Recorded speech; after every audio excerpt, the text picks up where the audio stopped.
23,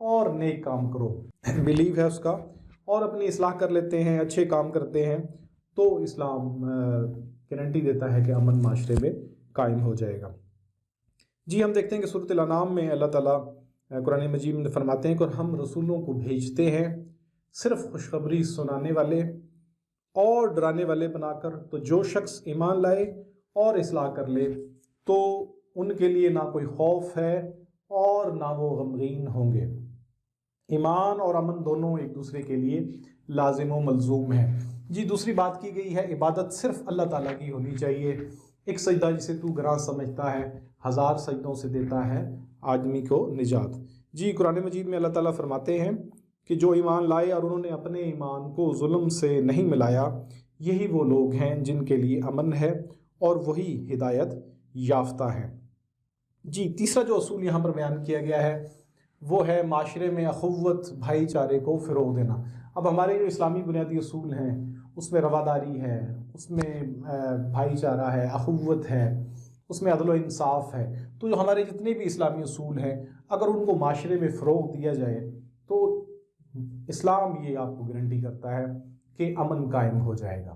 جی تو ان 3 پوائنٹس کے اوپر فوکس کیا گیا ہے آپ کے سلیبس میں، اللہ تعالیٰ پر ایمان لانے پر، اس کی عبادت کرنے پر، اور معاشرے میں اسلامی جو اصول ہیں، اخوت ہے، بھائی چارہ ہے، رواداری ہے، مساوات ہے، عدل و انصاف ہے، ان کو فروغ دینے کی بات بھی کی گئی ہے۔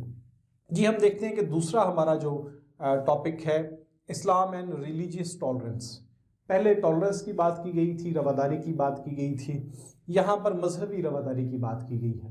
آپ جانتے ہیں کہ پاکستان میں 97% مسلمان ہیں جبکہ 3% یہاں پر نان مسلمز بھی رہتے ہیں۔ اس نان مسلمز میں کون کون ہیں؟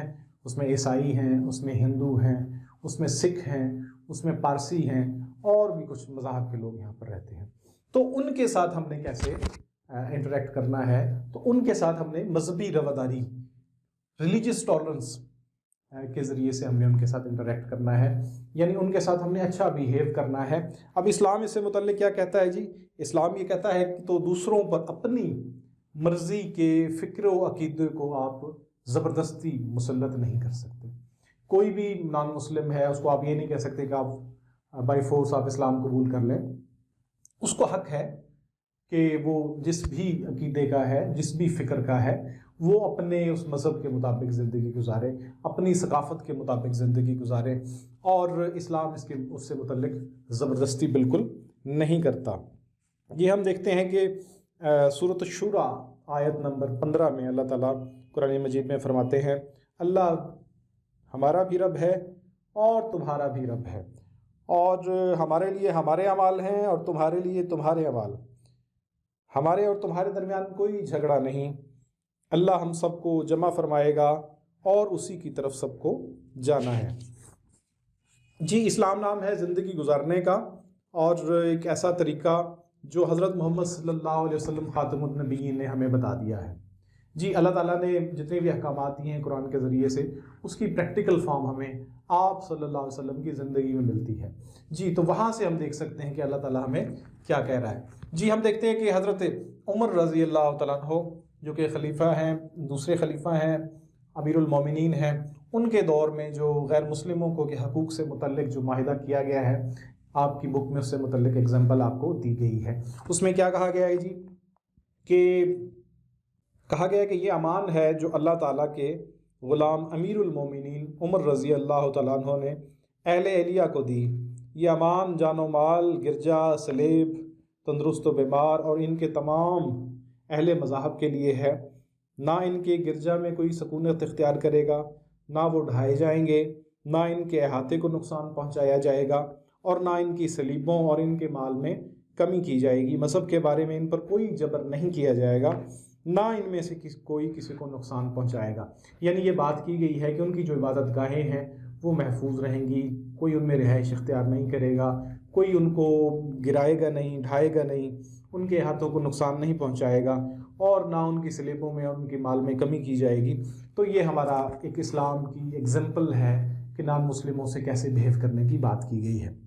جی حضرت علی رضی اللہ تعالیٰ عنہ کا ایک واقعہ بھی بیان کیا گیا جس میں غیر مسلموں نے حضرت علی سے آ کر ان کے گورنر سے متعلق شکایت کی، تو حضرت علی رضی اللہ تعالیٰ عنہ نے اپنے گورنر عمرو بن مسلمہ رضی اللہ تعالیٰ عنہ کو جو خط لکھا ہے اس میں انہوں نے کہا ہے کہ مجھے معلوم ہوا ہے کہ تمہارے علاقے کے غیر مسلموں کو تمہاری سخت مزاجی کی شکایت ہے، اس میں کوئی بھلائی نہیں ہے، نرمی اور سختی دونوں سے کام لو، لیکن سختی ظلم کی حد تک نہ پہنچ جائے، ان کے خون سے اپنا دامن محفوظ رکھو۔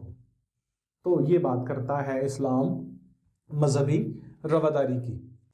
جی عزیز طلباء، آخری ٹاپک جو کہ اس کوشچن میں ہے، اسلام اور بقائے باہمی، اسلام اینڈ کو ایگزسٹنس۔ اب ہم دیکھتے ہیں کہ مختلف مذاہب کے لوگ ہیں ہماری سوسائٹی میں، مختلف رنگ و نسل کے لوگ ہیں ہماری سوسائٹی میں، مختلف قوموں کے لوگ ہیں ہماری سوسائٹی میں، مختلف زبانوں کے لوگ ہیں ہماری سوسائٹی میں، اور یعنی بہت زیادہ ڈفرینسز ہیں، مختلف فرقوں کے لوگ ہیں ہماری سوسائٹی میں، تو بہت زیادہ ڈفرینسز ہیں، اختلافات ہیں، بہت سارے علاقوں کے لوگ ہیں ہمارے ملک میں، تو ان کے ساتھ کیسے بیہیو کرنا ہے، اسلام ان سے متعلق کیا کہہ رہا ہے؟ جی اسلام ان سے متعلق امن و امان کی بات کر رہا ہے، پیار محبت کی بات کر رہا ہے، اور باہمی صلح کی بات کر رہا ہے۔ اسلام یہ کہتا ہے کہ آپ نے وہ جو آپ کے درمیان ڈفرینسز ہیں ان کو نہ صرف ان کو ٹالریٹ کرنا ہے، ان سے متعلق رواداری سے بیہیو کرنا ہے، بلکہ آپ نے ان کے ساتھ اچھا بیہیو کرنا ہے۔ جب بھی آپ کا انٹریکشن ہوتا ہے ایسے لوگوں کے ساتھ، you have differences with them, different kind of differences, تو آپ نے ان کے ساتھ پیار محبت سے، صلح سے اور امن و امان کے ساتھ آپ نے ان کے ساتھ ڈیل کرنی ہے۔ اگر آپ اپنی کتاب میں دیکھیں تو بہت ساری احادیث اور قرآنی آیات یہاں پر کوٹ کی گئی ہیں، جیسے کہ سورۃ الکافرون آیت نمبر 6 میں کہا گیا ہے، تمہارے لیے تمہارا دین ہے اور میرے لیے میرا دین ہے۔ جی سورۃ البقرہ میں کہا گیا ہے، اور اللہ کی راہ میں لڑو جو تم سے لڑتے ہیں، اور زیادتی نہ کرنا، بے شک اللہ تعالیٰ زیادتی کرنے والوں کو پسند نہیں کرتا۔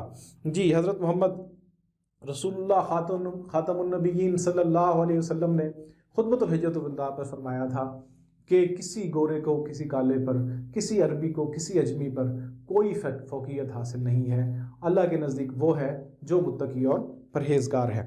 جی اسلام جتنی بھی تفریق ہے، جتنے بھی ڈفرینسز ہیں، ان کو بالائے طاق رکھتے ہوئے، سائڈ پر رکھتے ہوئے، سب کے ساتھ پیار محبت، امن و امان اور باہمی صلح کے ساتھ رویہ اختیار کرنے کا سبق دیتا ہے۔ جی یہ تو ہے آج کا ہمارا ٹاپک، اسلام میں امن، رواداری اور بقائے باہمی کا فروغ۔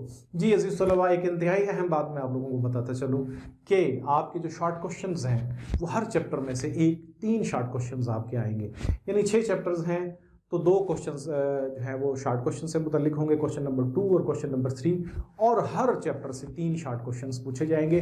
وہ شارٹ کوشچنز آپ کی ایکسرسائز میں سے بھی ہو سکتے ہیں، وہ شارٹ کوشچن آپ کی بک میں سے بھی ہو سکتے ہیں۔ اس بک کے چیپٹر نمبر 1 کو اگر ہم دیکھیں تو اس میں فار ایگزامپل میں آپ کو بتا سکتا ہوں کہ سنت سے کیا مراد ہے، ٹھیک ہے، تو یہ اس کے اوپر ایک شارٹ کوشچن بن سکتا ہے جو کہ ایکسرسائز میں نہیں ہے لیکن آپ کی ٹیکسٹ میں دیا ہوا ہے، آپ کی اس تحریر میں چیپٹر نمبر 1 کی دیا ہوا ہے۔ اس کے علاوہ بھی اگر آپ فوکس کریں گے تو بہت سارے ایسے شارٹ کوشچنز بن سکتے ہیں، تو آپ نے ایکسرسائز کے شارٹ کوشچنز کو بھی فوکس کرنا ہے، اور ساتھ ہی آپ کی جو چیپٹر کی جو تحریر ہے اس کو بھی آپ نے فوکس کرنا ہے۔